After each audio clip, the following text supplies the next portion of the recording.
हरदोई की राजनीति में फिलहाल आज की तारीख में 8 की 8 विधानसभा सीटें और 2 लोकसभा सीटें बीजेपी के पास हैं। लेकिन क्या सोच रहे हैं यहां से राज्यसभा सांसद नरेश अग्रवाल जी, ये बताइए कि इस बार के चुनावी मैदान में गणित के आधार पर हरदोई में क्या स्थिति होगी और किस आधार पर? नहीं देखिए, जो पिछली बार भी यहाँ 7 सीटें भारतीय जनता पार्टी जीती थी और अकेले भारतीय जनता पार्टी का हमने 8 सीट पर विरोध किया था। उस समय स्थिति एक लहर थी, लहर क्या कहेंगे, तूफान कहेंगे मोदी जी का। और मेरे आने के बाद समाजवादी की वो टीम जो भाजपा का विरोध करती थी वो पूरी मेरे साथ चली आई, तो हम डबल हो गए, डबल इंजन हो गया यहाँ भी। तो हरदोई में ये ठीक है कि सरकार से कुछ चीज़ों पे लोग नाराज हैं, लेकिन विकल्प अखिलेश नहीं बन पाए उसका। इस मारे हम 8 सीटें हरदोई में जीतेंगे। समाजवादी पार्टी में भी आप रहे, क्या गलतियां कर रहे हैं अखिलेश इस समय? अखिलेश तो बच्चों से राय ले रहे हैं। वो बच्चे जिन्हें खुद अपने बारे में नहीं मालूम है, जो बच्चे उनकी सरकार में लूट मचाए हुए थे, जिन्होंने सिर्फ पैसे को प्राथमिकता दी, राजनीति को प्राथमिकता दी, अब वो जो लुटेरे हैं जिसके एडवाइजर हो जाएंगे, उसका क्या भविष्य होगा तो आप खुद ही जानती है, तो मुझे जनता को बताने की जरूरत नहीं है। अखिलेश यादव ने यह भी फैसला लिया है कि वो करहल से चुनाव लड़ेंगे। कैसे देखते हैं इस फैसले को, चुनाव के मैदान में उतरना? देखिए, रिजल्ट जब आएंगे तो अखिलेश जी को अपनी गलती का एहसास हो जाएगा। जिस तरीके से वो शिवपाल जी का विरोध कर रहे हैं, उनके परिवार में अगर कोई पॉलिटिकल लड़ने वाला व्यक्ति था तो शिवपाल था। यद्यप पिछले 5 साल शिवपाल हमसे बहुत नाराज रहे, लेकिन मैं जानता हूँ वो लड़ाकू है, जुझारू है, जो एक यादव में गुण होने चाहिए वो सारे गुण उनमें थे।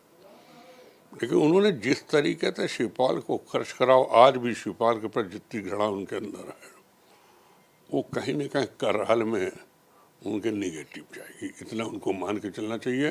मैनपुरी, फिरोजाबाद, इटावा, ये सब शिवपाल का गढ़ है, मुलायम सिंह का गढ़ है, ये अखिलेश का गढ़ नहीं है, रामगोपाल जी का गढ़ नहीं है, ये शिवपाल का गढ़ है।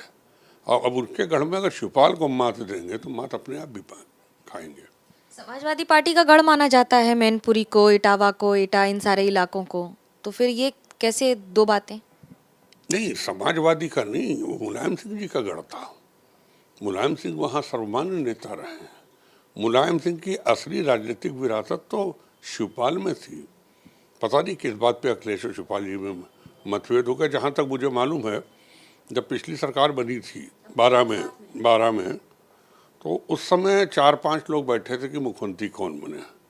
शिवपाल का इतनी गलती हो गई, उन्होंने कह दिया कि नेताजी आप मुख्यमंत्री बनिए, अखिलेश जी को डिप्टी चीफ मिनिस्टर बना दिए, 2 साल तक काम कराइए, फिर उसके बाद दे दीजिएगा। वो बात अखिलेश जी को बहुत बुरी लगी। हम सब लोग अखिलेश जी के पक्ष में थे, हमने नेताजी से कहा नहीं अखिलेश जी को बनाइए।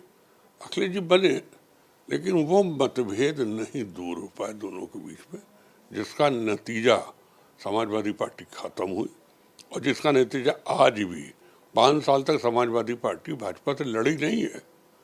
अखिलेश जी तो घर ही में बैठे रहे, समाजवादी पार्टी कहाँ लड़ी? ये क्यों कहा जाता है कि माइनॉरिटी का वोट, मुसलमानों का वोट समाजवादी पार्टी के समर्थन में उतर रहा है, या फिर ये सारी बातें कि 80:20, इन सारी शब्दावली का प्रयोग, इसको कैसे डिकोड करेंगे? देखिए, ये तो उतरी से शुरू किया गया। सबसे पहले ओम प्रकाश राजभर ने शुरू किया और मुसलमानवाद तो समाजवादी पार्टी ने शुरू किया। अगर आप इस प्रदेश में या इस देश में जहाँ 80% हिंदू रहता है और 20% मुसलमान रहता है, वहाँ आप 20% मुसलमान को बार्गेनिंग कैपेसिटी में रखेंगे, यानी 80% हिंदू को आइसोलेटेड करके रखेंगे, ये संभव नहीं है। आप ये ना सोचिए कि आप हिंदुओं में सब जातिवाद करके तोड़ लेंगे। आज जिस तरह मुसलमान सपा के साथ एक हुआ है, उसी तरह हिंदू मोदी जी के साथ एक हुआ है।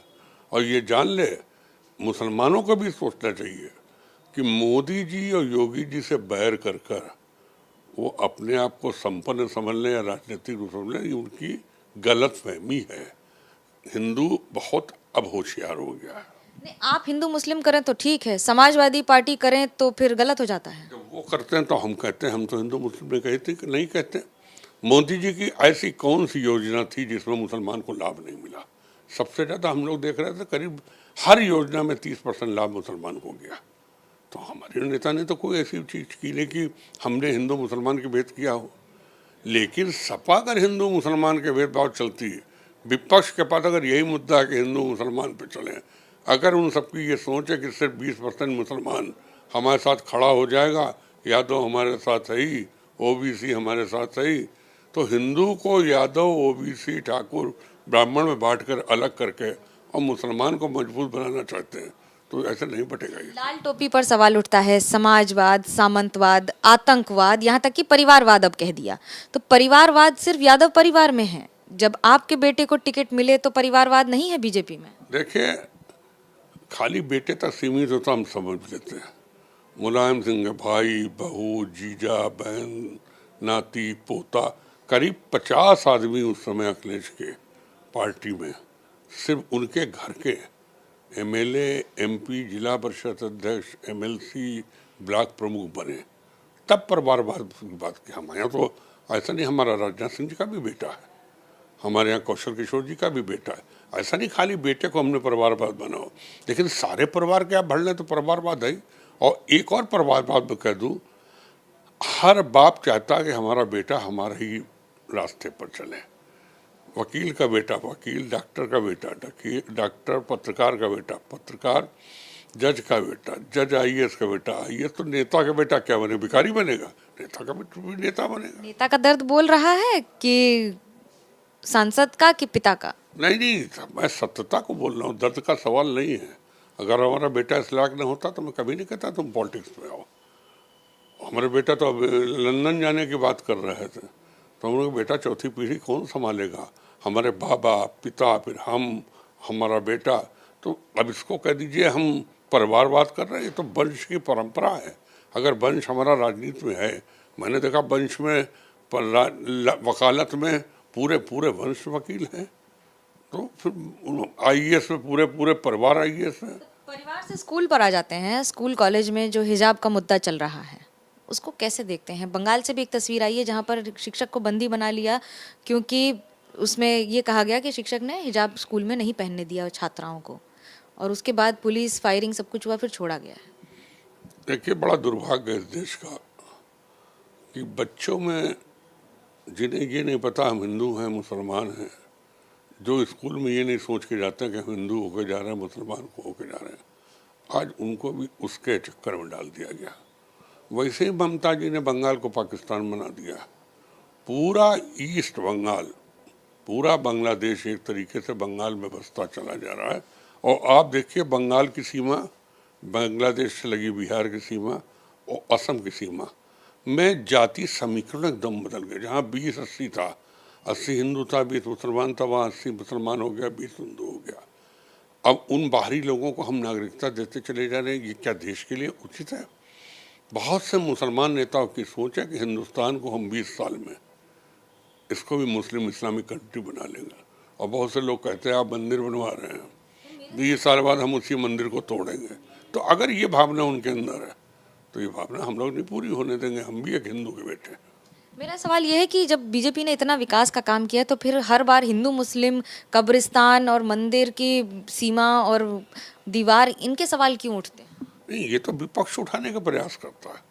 अगर वो बताएंगे हमने कब्रिस्तान की बाउंड्री बनवाई, तो फिर हम कहेंगे शमशान की बाउंड्री क्यों नहीं बनी।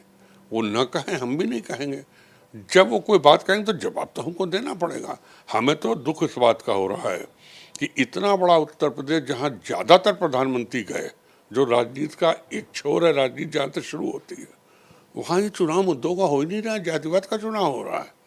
ये क्या बात? तो समाजवादी पार्टी मुद्दों पे तो आए हैं, हम मुद्दों पे वार्ता करने के लिए तैयार हैं। वो हमारा फेलोर बताए कि हमने ये गलतियाँ की, हम तैयार हैं अगर गलती की तो स्वीकार करेंगे। लेकिन वो तो सीधे सीधे बस एक ही बात पे आते हैं, हिंदू मुसलमान जातिवाद। तो इस पर नहीं चलने वाला है। अगर जाति आधार पर देश की राजनीति को चलाया जाएगा तो दुर्भाग्य हो राजनीतिक दलों के लिए, देश के लिए, और मैं समझता हूँ राजनीति में गिरावट होगी। राजनीति अलग स्तर पर है, स्तर गिर रहा है, बढ़ रहा है, ये तो समय बताएगा, लेकिन वोटर भी इसे सब गंभीरता से देख रहा है। कैमरा पर्सन सूरज पांडे और रंजीत सिंह के साथ मनोज्ञा लोईवाल, हरदोई, एबीपी न्यूज।